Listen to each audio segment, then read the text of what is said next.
ഇന്നത്തെ കഴിഞ്ഞോ? ഒരു റൂമിലേക്ക് പോ. പുറത്തെ വിവരങ്ങളൊന്നും ഞാൻ അറിയുന്നില്ല. ആരെയും കാണാൻ അനുവദിക്കുന്നില്ല. ഒരു ടെലിഫോൺ ചെയ്യാൻ പോലും. നിങ്ങൾ എന്താ എന്നെ ഇവിടെ തടവിലിട്ടിരിക്കുകയാണോ? അറ്റ്ലീസ്റ്റ് നിന്റെ ഏട്ടനെങ്കിലും എന്നെ വന്നൊന്ന് കാണാമായിരുന്നു. ഒരു കുറിപ്പ് പോലും അവൻ ഇതുവരെ അയച്ചില്ലല്ലോ. ചോദിച്ചാൽ ആരും ഒന്നും പറയില്ല. മാസങ്ങളായി കംപ്ലീറ്റ് ബ്ലാക്ക് ഔട്ടിലാണ് ഞാൻ. അസുഖം മാറാതെ അങ്ങനെയൊന്നും. എനിക്കിപ്പോഴും ഒരു രോഗവുമില്ല. ജ്യോതി എങ്കിലും പറയൂ.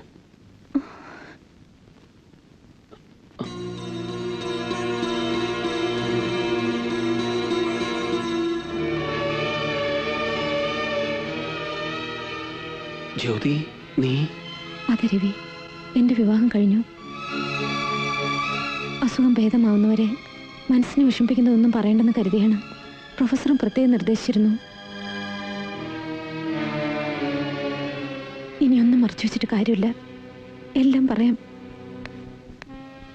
ദിവസങ്ങൾ കഴിഞ്ഞിട്ടും രവിയെക്കുറിച്ച് ഒരു വിവരവും ഇല്ലാതായപ്പോൾ ഏട്ടൻ പോലീസിൽ പരാതിപ്പെട്ടു. പിന്നീട് CM-നെ തന്നെ നേരിൽ കണ്ടിട്ടും ഒരു ഫലം ഉണ്ടായില്ല. ആ കേസിലെ പ്രതികൾ രവി അപായപ്പെടുത്തിയിരിക്കുമെന്ന് ഏട്ടൻ ഉറച്ചു വിശ്വസിച്ചു. ഞാനും. അവരോടുള്ള പകവച്ചാണ് ഏട്ടൻ ആ ഫോട്ടോകൾ പത്രത്തിൽ പ്രസിദ്ധീകരിച്ച് സംഭവങ്ങൾ തുടർച്ചയായി വിവരിച്ചെഴുതിയത്. തുടക്കത്തിലെ എതിർപ്പുണ്ടായിരുന്നു. ഊമ കത്തുകൾ, അനോണിമസ് ഫോൺ കോൾസ്.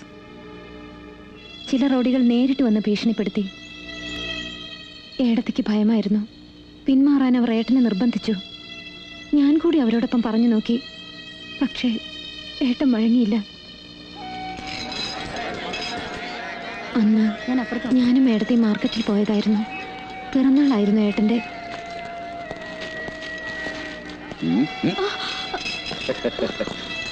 വീട്ടിൽ വന്ന് ഭീഷണിപ്പെടുത്തിയ ആ റൗഡികളായിരുന്നു അത്.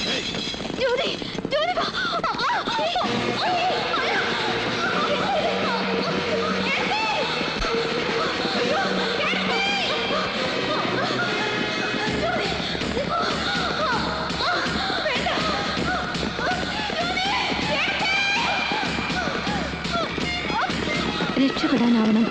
എടുത്തി ആ വഴിക്ക് വന്നൊരു ബസ്സിൽ ഓടിക്കയറി.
என்ன இது?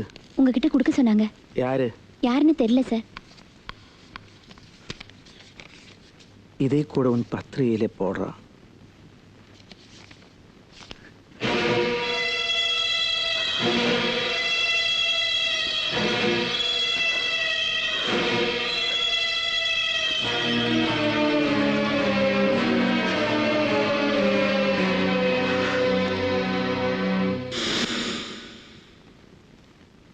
അന്ന് രാത്രി ഏട്ടനെ പോലീസ് അറസ്റ്റ് ചെയ്തു.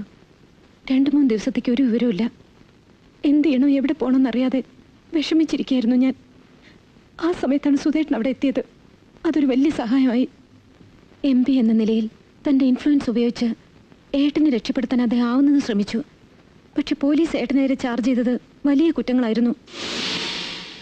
പേപ്പറിൽ പബ്ലിഷ് ചെയ്ത ഫോട്ടോസ് എല്ലാം ഞാൻ കൃത്രിമമായി ഉണ്ടാക്കിയതാണെന്ന് അത് കാണിച്ച് ആ പെൺകുട്ടികളുടെ രക്ഷിതാക്കളെ ഞാൻ ബ്ലാക്ക്മെയിൽ ചെയ്ത് പലരിൽ നിന്നും പണം പറ്റിയെന്നാണ് പോലീസിൻ്റെ ചാർജ്. കുറ്റം സമ്മതിക്കണമെന്ന് പറഞ്ഞ് അവരെന്നെ ഒരുപാട് ദ്രോഹിച്ചു. ജയൻ, നിങ്ങൾ നിരപരാധിയാണെന്ന് എനിക്കറിയാം. കേസ് കോടതിയിലെത്തട്ടെ. ഒരു നല്ല ക്രിമിനൽ ലോയറെ നിങ്ങൾക്ക് വേണ്ടി വാദിക്കാൻ ഞാൻ ഏർപ്പാടാക്കിയിട്ടുണ്ട്. ധൈര്യമായിരിക്കും.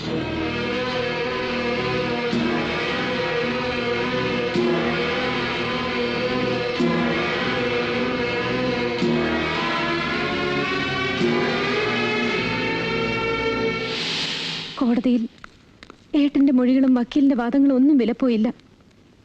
പിഴച്ചുപോയ മക്കൾ നിരപരാധികളാണെന്ന് വരുത്തി തീർക്കാൻ ഏട്ടനെതിരെ സാക്ഷി പറഞ്ഞത് ഇവിടുത്തെ വൻ പണക്കാരും യോഗ്യന്മാരുമായിരുന്നു. ഫിനാൻസിയർ ചമൻലാൽ ജെയിൻ, മില്ലുടമ Chidambaram Chettiar, heart surgeon doctor Arundhati Devi, social worker Mrs Menon. സ്വന്തം മക്കളുടെ മുഖം രക്ഷിക്കാൻ അവരെല്ലാം ഒറ്റ സ്വരത്തിൽ എന്റെ ഏട്ടനെ കുറ്റക്കാരനാക്കുകയായിരുന്നു. ഇനി ഒരിക്കലും രക്ഷപ്പെടുകയില്ലെന്ന് അറിഞ്ഞുകൊണ്ടാവാം ഏട്ടൻ പ്രതിക്കൂട്ടിൽ നിന്ന് പുറത്തേക്ക് ചാടി.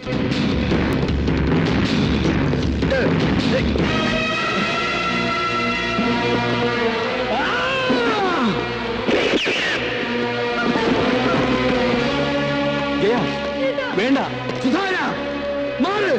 ഇവിടെ ഇരിക്കും നീതി കിട്ടില്ല. ഞാൻ കൊല്ലും. എന്റെ ഭാര്യയെ നടുറോട്ടിലിട്ട് അപമാനിച്ചവർ, എനിക്കെതിരെ കള്ളസാക്ഷി പറഞ്ഞ ചെറ്റകൾ, ഒന്നിനെയും ഞാൻ വെറുതെ വിടില്ല. ഞാൻ പറയുന്നത് കേൾക്കൂ. പണവും പദവി അധികാരവും കൊണ്ട് സത്യത്തെ മറിച്ച് നിരപരാധികളെ ശിക്ഷിക്കുന്ന പട്ടിക്കരവുമൊന്നും ഞാൻ വിടില്ല.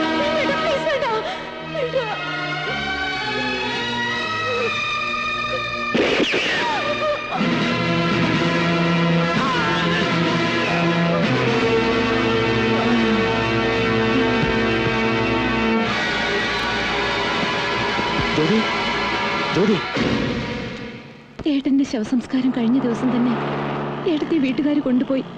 പിന്നീട് ഒറ്റയ്ക്ക് എനിക്ക് ജീവിക്കാൻ തന്നെ മോഹം ഉണ്ടായിരുന്നില്ല. അവിടെ സുധേട്ടനായിരുന്നു ഒരാശ്വാസം. കുറേശ്ശെയായി എന്നെ പഴയ നിലയിലേക്ക് കൊണ്ടുവരാൻ അദ്ദേഹം ശ്രമിച്ചു. ചെവി തിരിച്ചു വരുമെന്ന് ഞാൻ ഒരിക്കലും കരുതിയില്ല. പിന്നെ നീ ഇപ്പൊ സുധാകരന്റെ നീ ചെയ്തത് തെറ്റാണെന്ന് ഞാൻ ഒരിക്കലും പറയില്ല, കുറ്റപ്പെടുത്തുകയില്ല.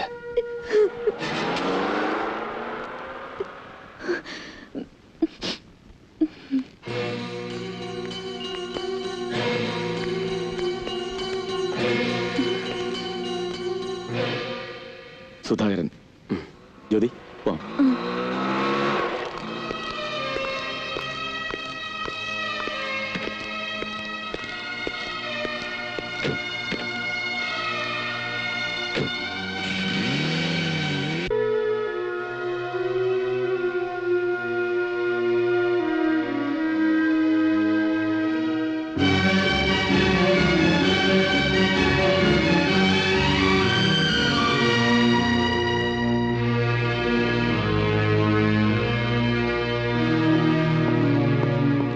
സാർ, CI ദൊര സാർ വന്നിട്ടുണ്ട്. ഒന്ന് കാണുമെന്ന് പറഞ്ഞു. സാർ, நான் ദൊര. புரியலையா?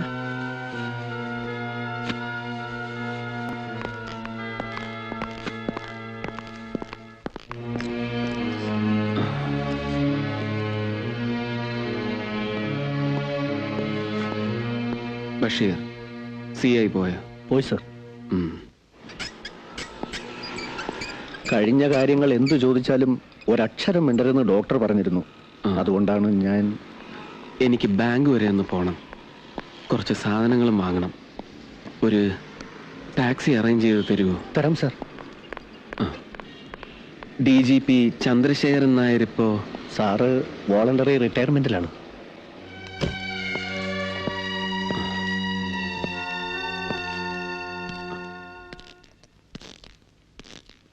സാർ എവിടെ?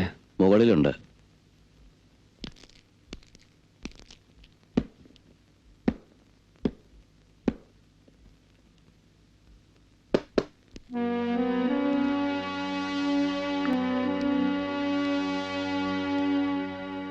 രവിയുടെ കാര്യം ബഷീർ പറഞ്ഞിരുന്നു. പക്ഷെ ഒരിക്കലും കാണാൻ ആഗ്രഹിച്ചതല്ല. ഈ ഷെല്ലിൽ ഇങ്ങനെ ഒതുങ്ങിക്കൂടാനാണ് എനിക്കിഷ്ടം. What doctors call photophobia. എനിക്ക് പലതും അറിയാമായിരുന്നു.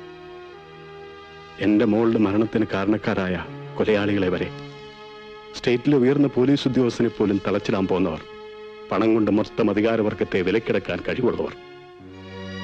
മാനസികമായി തളർന്ന എനിക്ക് അവർക്കെതിരെ എന്ത് ചെയ്യാൻ കഴിയും രവി? ഒരു മേലുദ്യോഗസ്ഥൻ എന്ന നിലയ്ക്ക് സാർ എന്നെക്കുറിച്ച് അന്വേഷിക്കാത്തതിലുള്ള വൈരാഗ്യത്തോടെയാണ് ഞാൻ ഇങ്ങോട്ട് വന്നത്. പക്ഷേ സാറിന് ഈ നിലയിൽ... രവിക്ക് എന്താ സംഭവിച്ചതെന്ന് എനിക്ക് ഊഹിക്കാൻ കഴിയും, അന്വേഷിക്കാതെ തന്നെ. പക്ഷെ ഇപ്പോൾ ഞാൻ ചോദിക്കുന്നു, കഴിഞ്ഞ കാര്യങ്ങളല്ല, ഇനി അങ്ങോട്ട് താൻ എന്താ ഉദ്ദേശിക്കുന്നത്? ഞാനൊന്നും തീരുമാനിച്ചിരുന്നില്ല. വഴിക്ക് ബഷീർ എന്നോടെല്ലാം പറഞ്ഞു. എന്റെ ശത്രുക്കൾ സ്റ്റേറ്റിലെ ലിക്കർ ലോബി മുഴുവൻ പിടിച്ചടക്കിയെന്ന്.